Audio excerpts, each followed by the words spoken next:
Radio. Les Français parlent au français. Les carottes sont cuites. Les carottes sont cuites. Sud Radio Berkov dans tous ses états. Il y a moins de 30 ans paraissait un livre qui a fait choc et qui a fait beaucoup parler de lui, et à raison, Le choc des civilisations de Samuel Huntington. Eh bien, vous voulez un exemple vivant, parlant du choc des civilisations? Écoutez. Sud Radio André Berkov.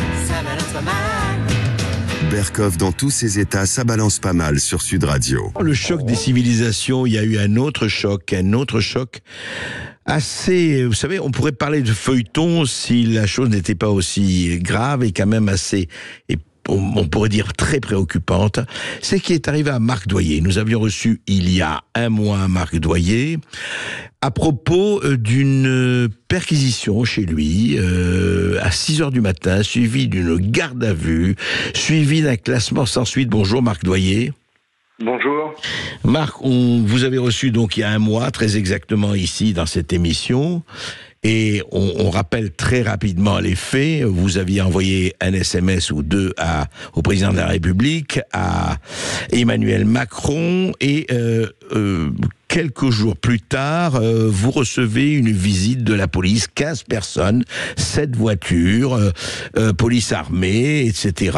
Ça a failli très mal tourner, je résume rapidement, parce que vous-même, vous pensiez que c'était un cambriolage, qu'on attaquait votre fils, et voilà, et vous êtes sorti avec votre fusil de chasse, et puis ça a failli effectivement très mal tourner, parce que quand on ne sait pas ce qui se passe, il peut y avoir vraiment une espèce de bavure terrible. Enfin, heureusement, il n'y en a pas eu. On vous a amené en garde à vue plusieurs heures. Vous êtes sorti. Et puis, on a dit non, mais il n'y a rien à retenir. Classement sans suite. Et puis, évidemment, vous avez pris un avocat. Vous avez cherché à savoir ce qui se passe. Et vous avez voulu avoir, ce qui est tout à fait légitime, le dossier. Alors, qu'est-ce qui s'est passé, Marc Doyer ? Oui, alors déjà, bon, il y a plusieurs mois, j'avais envoyé effectivement des SMS, mais il y a environ 2 mois, j'ai laissé un message vocal sur le téléphone d'Emmanuel Macron. Oui. Alors je précise encore ici pour vos auditeurs que c'est pas un numéro de téléphone que j'ai volé, hein. Voilà, c'est un numéro de téléphone que j'avais eu dans des circonstances tout à fait légales. Oui. Et vous étiez militant En Marche au départ, enfin vous étiez En Marche au départ, c'est ça, oui. Voilà. Et en fait, ce que je voulais aussi vous dire, c'est que il s'est dit un peu tout et n'importe quoi, et surtout n'importe quoi sur toute cette affaire.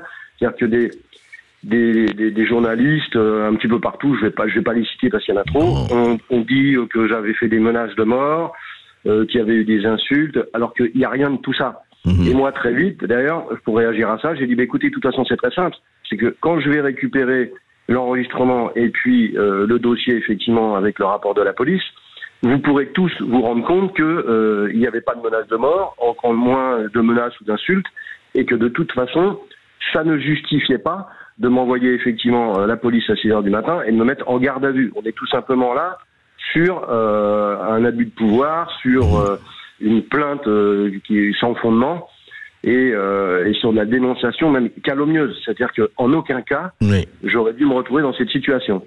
Et alors donc, vous avez demandé votre dossier, vous allez savoir de quoi il s'agit. Voilà, exactement. Ah mais alors, ce que je voulais aussi dire, c'est que depuis 3 ans, moi et d'autres familles de victimes de ces injections, on est salis, on est insultés, on est traités de tous les noms d'oiseaux. Et je voudrais quand même dire une chose, c'est que même en admettant que nous ayons tort, de toute façon, rien ne justifie tout ça. Ni les insultes, ni les gardes à vue, ni les menaces. On est bien d'accord, voilà. Marc. On est bien d'accord. Et donc c'est pour ça que, en fait, je me dis aujourd'hui que je décide à réagir. Et évidemment, maintenant, je vais porter plainte contre les auteurs de cette plainte, donc y compris Emmanuel Macron s'il en est l'auteur. Mais surtout, c'est que depuis un mois, effectivement, vous avez parlé de feuilleton, mais c'est pire que ça. C'est-à-dire que dans un premier temps, mon avocat s'est présenté au parquet, on lui a dit non, on est désolé, il n'y a pas de dossier au nom de Marc Doyer, à tel point qu'il aura dit mais attendez, c'est pas possible, mon client était en garde à vue, il ne peut pas y avoir de dossier. Donc on lui a demandé de revenir plus tard, il est revenu plus tard, là il s'est entendu dire que le procureur souhaitait lui remettre en main propre ce dossier, et on lui a dit aussi nous apprécierions que vous soyez discret et que vous ne communiquiez pas sur ce dossier. Ah bon, pourquoi ? C'est-à-dire que pourquoi ? Je veux dire, Alors que, en fait, de quoi ont peur ces gens? Mais ils ont tout simplement peur qu'effectivement éclate aujourd'hui, alors que déjà il y a quand même des précédents avec des abus de pouvoir dans tous les sens. Qu'on s'aperçoive tout simplement que je ne vais pas aller en garde à vue. Non, absolument. Non, mais avant cela, alors, parce que le feuilleton le feuilleton entre guillemets, vous le savez très bien, comment je l'ai dit, n'est pas fini. C'est-à-dire, donc, on vous dit, vous ne communiquez pas là-dessus. Enfin, on vous a recommandé cela. Mais votre avocat a continué de faire des démarches.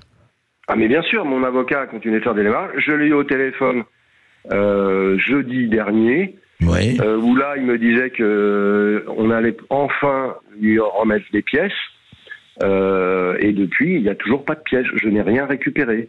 C'est-à-dire, à l'heure où on parle aujourd'hui, Marc Doyer, ni vous ni votre avocat n'avez récupéré le dossier, rien, aucune pièce, aucun document. Le plus grave dans tout ça, c'est que depuis jeudi, après ce coup de téléphone, je n'ai plus de nouvelles de mon avocat. Je ne sais pas ce qui se passe. Ah bon? Voilà. Donc, je ne sais pas quoi vous dire, parce que simplement que maintenant, je suis quand même très en colère, et j'ai toujours été plutôt mesuré dans mes actions, mais là, je dis, ça suffit, parce que, encore une fois, en aucun cas, je n'ai rien fait. Donc, ça suffit, ce pays où des gens qui ont le pouvoir et qui s'imaginent peut-être au-dessus des autres, se permettent ce genre d'agissement. Et quand ça vient de l'Élysée, directement du président de la République, ça pose quand même des questions. C'est qu'en fait, je suis quoi aujourd'hui, moi? Je suis un homme qui essaye de savoir, comme d'autres, pourquoi son épouse est décédée suite à cette foutue vaccination. Encore une fois, ça justifie pas tout ça. Et quand je vois un petit peu... Non, mais il faut séparer. Vous l'avez dit très bien, Marc, pardon. Vous avez dit que même, parce que c'est à voir, même si vous avez tort dans cette histoire, disons la première, vous dites pourquoi cette perquisition, pourquoi on vient boire à 6 heures du matin, pourquoi on met en garde à vue. Ça n'a rien à voir, parce que là, on vous accusait de proférer des menaces de mort envers le président de la République. Ce que vous niez, et d'ailleurs, vous en avez parlé l'autre fois, en lisant le texte de votre intervention vocale. L'étonnant dans cette histoire, c'est qu'on ne vous communique pas la chose, et puis c'était pas... Mais vous savez pourquoi on ne me communique pas? C'est parce que justement, comme j'ai annoncé sur les réseaux, et j'ai annoncé lors d'une émission qui était faite par Cyril Hanouna sur TPMP, pour répondre à une des chroniqueuses qui disait, selon mes sources, M. Doyer est sous contrôle judiciaire à cause d'armes non déclarées, mais on est dans du délire. Je m'appelle pas Alexandre Benalla, moi. Je veux dire, j'ai tué personne. Non, Benalla non plus.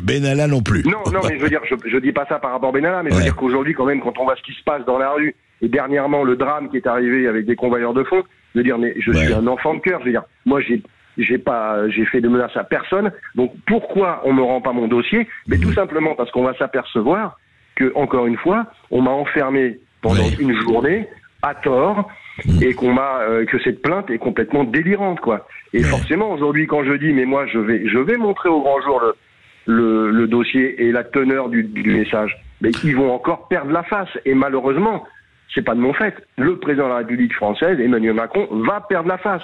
Parce que c'est un abus de pouvoir. Il a peut-être décidé de dire, voilà, allez intimider Marc Doyer, mettez-le en garde à vue, mais j'ai pas mérité ça, moi. Cela dit, c'est peut-être pas lui directement, il faut aussi, là aussi c'est à voir, mais en tout cas, Marc Doyer, il y a une chose certaine, c'est que ce qui n'est pas normal, c'est que vous n'ayez pas les pièces, et donc vous allez continuer à porter plainte, vous, de toute façon. Mais en fait, je vais porter plainte pour dénonciation calomnieuse, de toute façon. Mais ce que je dois vous dire aussi, quand vous dites que c'est pas Emmanuel Macron, moi, quand j'étais reçu par les policiers, sur le procès verbal, victime, Emmanuel Macron. Hein. Ça a été écrit noir sur blanc. C'était écrit, hein. Bien sûr. D'accord. Mais bien sûr, donc je veux dire, à un moment donné, il faut arrêter de me prendre pour un idiot, quoi. Merci Marc Doyer. En tout cas, il était important que vous en parliez, qu'on en parle de cela, parce que effectivement, que ce soit Marc Doyer ou n'importe qui, je veux dire, qu'on se fasse arrêter ou perquisitionner, faut quand même savoir pourquoi et à quel niveau. Et la moindre des choses, encore une fois, c'est un mot qui disparaît, en tout cas qui n'existe pas assez, c'est le mot de transparence. Hein. Faut peut-être pas l'oublier, ça. Ça s'appelle en démocratie, ça s'appelle transparence. Mais il n'y a plus de débat dans ce pays, il n'y a plus de transparence, et ça devient, voilà, c'est très inquiétant. Merci Marc Doyer. À bientôt. Merci d'avoir reçu. Au revoir.